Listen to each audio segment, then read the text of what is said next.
2025년 12월 12일 금요일입니다. 오늘 저희가 던지고 싶은 질문이 하나 생겼습니다. 여러분의 자산에 더 큰 영향을 미치는 건 저 멀리 캘리포니아에 있는 어떤 기술 기업의 분기 실적일까요? 아니면 바로 여기 서울에 있는 은행의 대출 정책일까요? 오늘 하루 주식시장과 부동산 시장이 이 질문에 대해서 정말 전혀 다른 답을 내놓은 것 같습니다. 네, 정말 그렇죠. 한쪽에서는 그야말로 글로벌 훈풍의 잔치가 벌어졌는데 다른 한쪽에서는 문턱이 높아진 대출 창고 앞에서 찬바람이 불었으니까요. 바로 그 지점입니다. 오늘 코스피 지수가 어제의 하락을 딛고 4,167포인트까지 아주 힘차게 반등했잖아요. 그런데 같은 시간 부동산 시장의 체감 온도는 지역별로 정말 꽁꽁 얼어붙은 곳도 있었죠. 맞습니다. 그래서 오늘은 여러분이 보내주신 자료들을 바탕으로 이 두 시장의 극명한 온도차, 이게 어디서 비롯됐는지, 그리고 이 현상이 우리에게 던지는 진짜 의미는 무엇인지 좀 깊이 파고들어 보려고 합니다. 우선 뜨거웠던 주식시장부터 분석해보고요. 이어서 부동산 시장의 속사정을 들여다본 뒤 이 둘을 연결하는 그 보이지 않는 고리를 찾아보겠습니다. 자, 그럼 주식시장 이야기부터 시작해볼까요? 코스피가 오늘 1.38%나 오르면서 4,167.16으로 마감했어요. 어제 걱정했던 분들 정말 한시름 놓으셨을 텐데 이 강력한 반등의 에너지는 대체 어디서 온 건가요? 가장 큰 동력은 역시 해외에서 찾아봐야겠죠.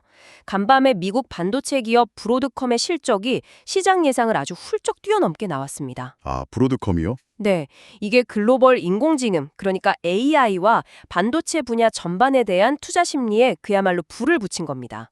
그 따뜻한 바람이 태평양을 건너서 우리 증시까지 고스란히 이어진 거죠. 스페이스 같은 방산주까지 올랐다고요?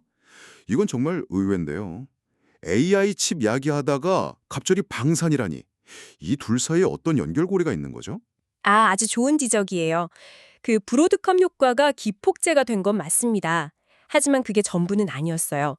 연말을 앞두고 이제 시장 참여자들이 각자 다른 기대감을 주가에 반영하기 시작한 거거든요. 다른 기대감이요? 네.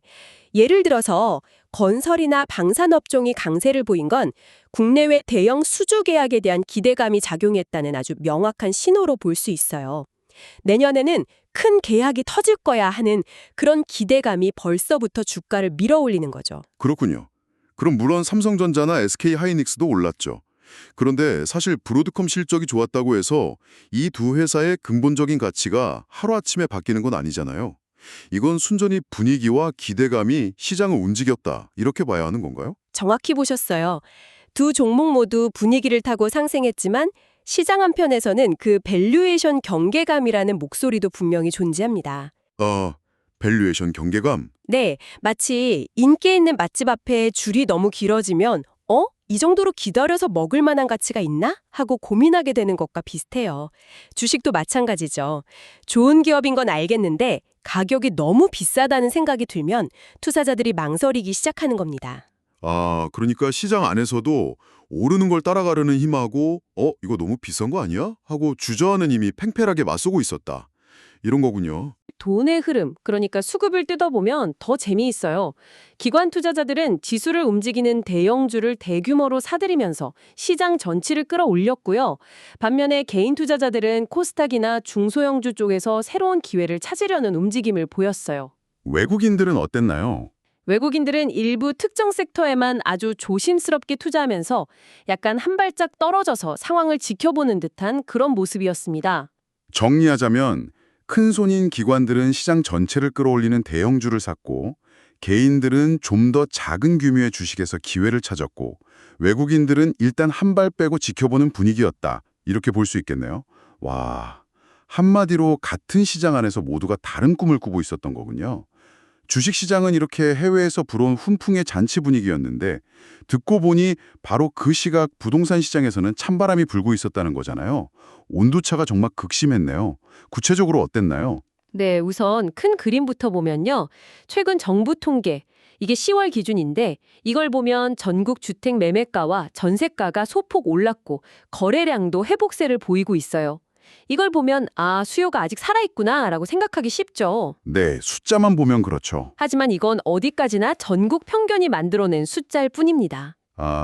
그러니까 그 전국 평균 데이터라는 게 사실상 착시 현상을 일으킬 수 있다. 이런 말씀이시군요.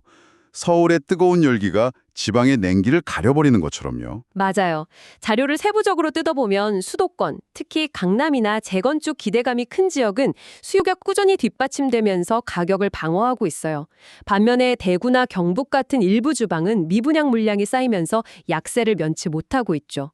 완전히 다른 두 개의 시장이 공존하는 겁니다. 그런데 주거용 부동산보다 더 큰 문제가 숨어 있다고 들었어요. 네, 사실 시장 전문가들이 정말 예의주시하는 건 따로 있습니다. 바로 상업용 부동산하고 프로젝트 파이낸싱, 즉 PF 부문이에요. PF요? 네, 특히 이 PF 대출 리스크가 시장의 가장 큰 뇌관으로 남아 있습니다.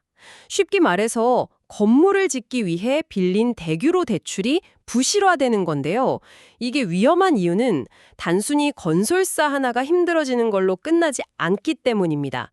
그 돈을 빌려준 금융사들까지 연쇄적으로 위험해질 수 있는 마치 도미노 같은 구조라서 다들 아주 예민하게 지켜보는 겁니다. 도미노라니 정말 아찔하네요. 그런 거시적인 불안감 속에서도 오늘 현장에서는 어반 클래스의 목동 같은 일부 단지의 분양 당첨자 발표도 있었고 또 내년 시장을 전망하는 세미나도 열렸다고 하더라고요. 이런 작은 이벤트들이 모여서 특정 지역의 분위기를 잠시나마 달구기도 하는 것 같아요. 그렇죠. 부동산 시장은 그런 미시적인 이벤트하고 금리, 정책 같은 거시적인 변수가 아주 복잡하게 얽혀서 움직이기 때문에 한쪽만 봐서는 전체 그림을 놓치기 쉽습니다. 좋습니다. 그럼 이제 이 두 시장을 연결해 볼 시간입니다.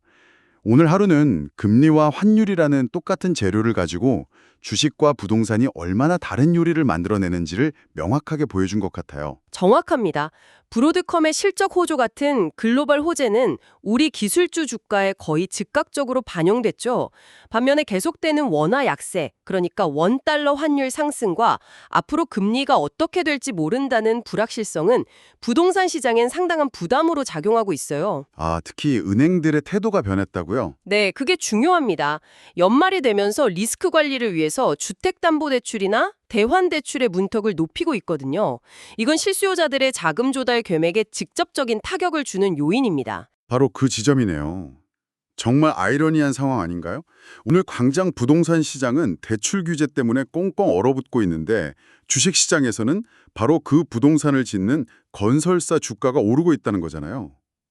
이건 투자자들이 완전히 다른 미래, 어쩌면 한국이 아닌 해외에서 벌어질 미래에 베팅하고 있다는 뜻으로 보이는데요. 핵심을 짚으셨어요. 주식시장 투자자들은 6개월 혹은 1년 뒤의 미래를 보고 움직입니다. 지금 당장의 아파트 거래량보다는 앞으로의 분양 실적, 그리고 중동이나 동유럽에서 터질지 모르는 대규모 플랜트나 방산수주 같은 기대감에 투자하는 거죠. 반면 부동산 시장은 현재의 대출 금리와 정부 정책에 훨씬 더 민감하게 반응하고요.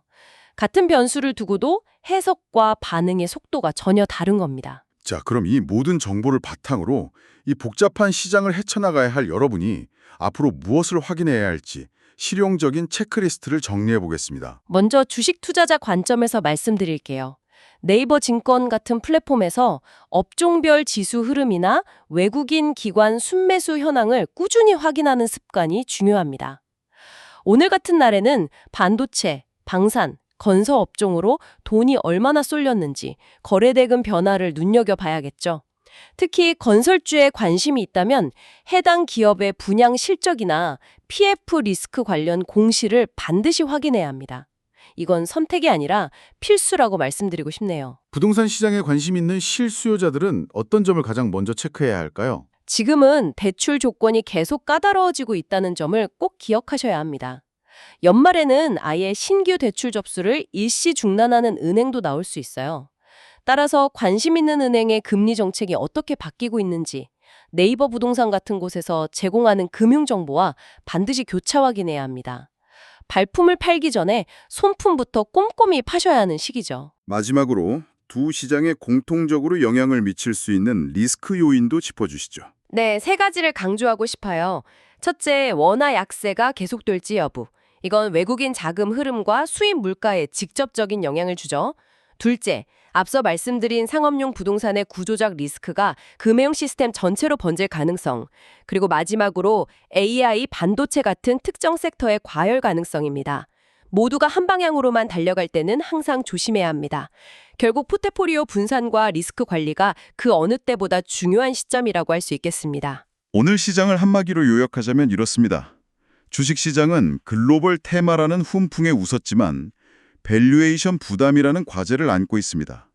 반면 부동산 시장은 지역별 양극화가 심화되는 가운데 금리와 대출 정책이라는 현실의 벽에 부딪힌 모습이었죠. 오늘 우리는 미국의 한 기술 기업 실적이 한국 증시를 단숨에 끌어올리는 동시에 국내 은행의 대출 규제가 부동산 수요를 억누르는 모습을 동시에 목격했습니다.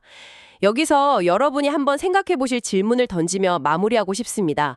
점점 더 긴밀하게 연결되는 세상에서 당신의 자산에 더 큰 영향을 미치는 것은 캘리포니아에 있는 어느 기업의 분기 실적일까요? 아니면 서울에 있는 은행 지점의 대출 심사 기준일까요? 아마 2026년의 정답은 우리가 지금 생각하는 것보다 훨씬 더 복잡할지 모릅니다.